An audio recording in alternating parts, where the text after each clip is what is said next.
गव्हर्नमेंटला सांगतो, मी अल्टिमेट केलं आहे गव्हर्नमेंटला. 90 दिवस तुम्हाला संपूर्ण रेस्क्यू बनवावे लागेल. एक रेस्क्यू आमच्याकडे बनवा जुन्नरमध्ये आणि एक अहिल्यानगरमध्ये बनवा. रेस्क्यू सेंटर म्हणजे जसं आपल्या बिबटा निवारा केंद्र आहे ना आपल्या कुठे माणिकलोला, म्हणजे आता उचललं का कोणी म्हणायलाच नको का इकडं आणलं तिकडं सोडलं तिकडून आणलं इकडं सोडलं असं म्हणायलाच नको. 1000 बिबट नर एका बाजूला आणि 1000 बिबट मादी एका बाजूला, 2000 असे पकडून जर आपण पुढच्या 3 महिन्यापासून ही आता तर आपल्याला ती ठेवायला जागा नाही. समजा मोहीम चालू करायची ठरवली, उद्यापासून सुरुवात करी धरपकड करायला आपण समजा जोरात सर्वांनी, पण त्याच्या पाठीमागे त्याला ठेवायचं खायला कुठं राजा कुठं प्रश्न आहे पहिल्यांदा.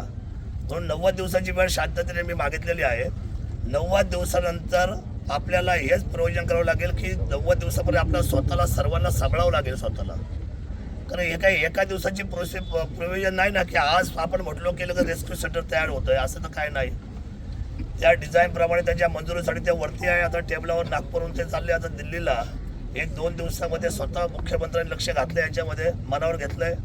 आता समजा काय काय विधानं चुकलीत, काय काय लोक समजा आपापले तर्कवितर्क मारतात. कोण म्हणतं शेळ्या सोडा, कोण म्हणतं काय करा, कोण म्हणतो आम्हाला पळायला एक घरी द्या, एक आमदार म्हटलं आमचा. म्हणजे असं काय म्हणतील तर ठीक आहे, जे काय समजा विषय सोडून बोलतील त्यांना त्याचं गांभीर्य नसतं. ते सगळे शहरात वाढलेले आहेत, त्यांना त्याची अजून दाहकता माहीत नाही. पण आपल्याला ही दाहकता माहीत आहे. आपण रोज या कुटुंबामध्ये भेट देतोय. मी धोकटे साहेब असल्यापासून आणि मी तालुक्याला तेव्हापासून मी प्रत्येक असलेल्या घटनेमध्ये ऑलरेडी येतोच आहे आणि मला यावंच लागतंय. माझ्याबरोबरचे इथले जे जे स्थानिक लोक ते सुद्धा येतातच आहे. तुम्हाला सोडून आम्ही काही लांब नाही. प्रश्न आता एवढाच आहे की आज याच्या कुठल्या परिस्थितीमध्ये यांनी आज तिथे याचा सगळ्या आयुधाचा वापर करून तिथले जेवढे काही असेल ह्या परिसरातले, कारण हे पिंपरखेडला लागूनच आहे. किती किलोमीटर असेल पिंपरखेड? अर्धा किलोमीटर. याचा अर्थ हा सेन्सिटिव्ह झोन आहे आवलेशेड. त्यामुळे हे सगळा जो 5 किलोमीटरचा परिसर आहे इकडचा, हा तुम्ही आता चाळून काढला पाहिजे. लक्षात का? चाळून इथले बिबटे मला पुढच्या 8 दिवसामध्ये तुम्ही आम्हाला रिझल्ट दिला पाहिजे. सगळे बिबटे हरवले पाहिजेत आणि हे वातावरण तणावाचं वातावरण थंड केलं पाहिजे. गरीब माणूस आहे बिचारा, काय त्याने आठवायचं आपलं. आता मोठ्यांना मोठे खूप वाले असतात, गरिबांना कोण वाले येतं. त्याचा एकूण त्या मुलगा गेला, तुमच्या मागे जे उभे राहिले का त्यांचा मुलगा गेलाय.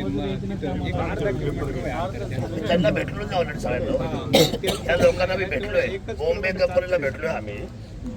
माझा विषय असा आहे की हा जो परिसर आहे 5 किलोमीटरचा संपूर्ण, हा तुम्ही आयडेंटिफाय करायचा आहे मॅडम सर्वांनी, साहेब. आणि मला रिझल्ट हवा आहे आम्हाला कुठल्या परिस्थितीमध्ये. आम्हाला माहिती आहे की आपल्याला किमान कमी जिथं जिथं सेन्सिटिव्ह वातावरण तिथं आपल्याला थोडंसं हलकं करावं लागेल. आणि 90 दिवसात मी आताच ठाकरे साहेबांशी बोललो. काय मी तातडीने परवा दिवशी आता दिल्लीला जातोय, तो प्रस्ताव दिल्लीला पोहोचतो. मी स्वतः जातोय आणि त्या प्रस्तावावर फायनल सही घेऊन आपले 2 रेस्क्यू सेंटर, आपली जागा तयार झाली ना आयडेंटिफाय कुठे झालेली आहे? कुरणला. किती हेक्टर आहे ती? 47 हेक्टर. तो 88 हेक्टरचा आहे, पण 48 आपण याच्यासाठी म्हणजे 1000ची आपली कॅपॅसिटी कन्फर्म होते. 160 त्याच्यामध्ये बसते. असे 4 पॅच असे 4 पॅचेस 160-160चे हे तुम्ही मला दाखवलं नाही अजूनपर्यंत. हे PWने तुम्हाला त्याचं अंदाजपत्र दिलं की नाही दिलं अजूनपर्यंत? मी सांगितलं होतं नागपूर जायच्या आधी की अंदाजपत्र तातडीने मला ते करावं का तुम्ही झोपाना काढू, नाही तर तुमची काही खैर नाही एखादी. पण 640 बसती तिथं फक्त. नाही ते सांगू ना मला, हे माझ्यासोबत प्रेझेंट करा. ते आपल्याला 1000ची तिथं आपल्याला तयारी करावी लागेल. आता मंजुरी ती मागायला लागेल तुम्हाला दिल्लीला. तुमचा अंदाजपत्र अजून सादर झालेलं नाही दिसत. मी ठाकरेंना आता विचारलं पुण्याला, ते सचिव आहे तुमचे, तुम्ही झोपा काढू नका, चालणार नाही, हे परवडणार नाही. नाहीतर कदाचित या रागामध्ये तुमचा एखादा बळी जायला बसल्या अधिकाऱ्याचा जबाबदार कोण? काय होऊ शकतं? अशा वेळेला तुम्ही ड्रामा केला पिंपरी पेंढारला शेतकऱ्यांच्या भोवती, यावेळेला तुमचं काय खरं नाही तुमचं. आणि मग संरक्षण कोणाला देणार नाही आले. त्यामुळं इमिजिएट इथून उठले एका बाजूला उपाययोजना, दुसऱ्या एका योजना ह्या लोकांना पकडणं, जो दिसेल त्याला 1-2 लोकांना शूटआउट करणं, बाकीच्या लोकांना ट्रायबुलर मारून त्याला बेशुद्ध करणं, त्याला उचलणं, सगळ्यांना गजाड करणं.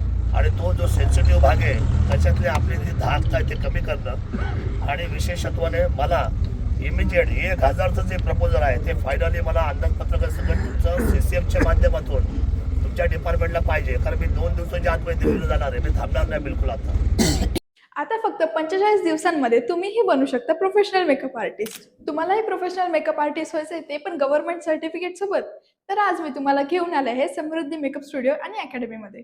इथे तुम्हाला professional makeup classes, bridal makeup service आणि संपूर्ण मनसरमध्ये तुम्हाला इथेच मिळणार आहे गव्हर्नमेंट सर्टिफाईड कोर्स. इथे तुम्हाला लागणारे डेली मटेरियल अगदी ब्रश पासून सर्व काही पुरवण्यात येणार आहे. तसंच सर्व मशिनरी व प्रीमियम क्वालिटी प्रोडक्ट्स तुम्हाला इथे प्रॅक्टिससाठी दिले जाणार आहेत आणि स्पेशल ॲडव्हान्स हेअर शिकण्यासाठी डमी आणि सोबतच पूर्ण कोर्ससाठी लागणारी वॅनिटी सुद्धा इथे आपल्याला फ्री मिळणार आहे. मेकअप क्लासेसमध्ये तुम्हाला 3D makeup, HD makeup, air brush, skin knowledge, product knowledge सोबतच स्किन टाईप नुसार प्रॉब्लेमॅटिक स्किनवरती सुद्धा मेकअप कसा करायचा तेही शिकवले जाणार आहे. यांची प्रत्येक बॅच 45 दिवसाच्या कालावधीची असून पिगमेंटेशन, डस्की आणि ऑइली स्किन सारख्या प्रॉब्लेमॅटिक स्किनवरती तुमचे प्रॅक्टिकल घेण्यात येणार आहे. या आहेत स्टुडिओचे owner Mrs Sunita Erande ma'am. आतापर्यंतच्या यांच्या 10 बॅचेस सक्सेसफुल झालेल्या आहेत आणि ह्या स्वतः 15 वर्षांपासून या फील्डमध्ये कार्यरत आहे. त्यासोबतच यांची नवीन बॅच 3 डिसेंबरला चालू होत आहे. तर अधिक माहितीसाठी खालील दिलेल्या नंबरवरती कॉल करा आणि आजच आपले ऍडमिशन बुक करा. यांचा पत्ता मनसर बस स्टँड समोर कावेंजली फॅशन ज्वेलरीच्या वरती 2nd फ्लोअर.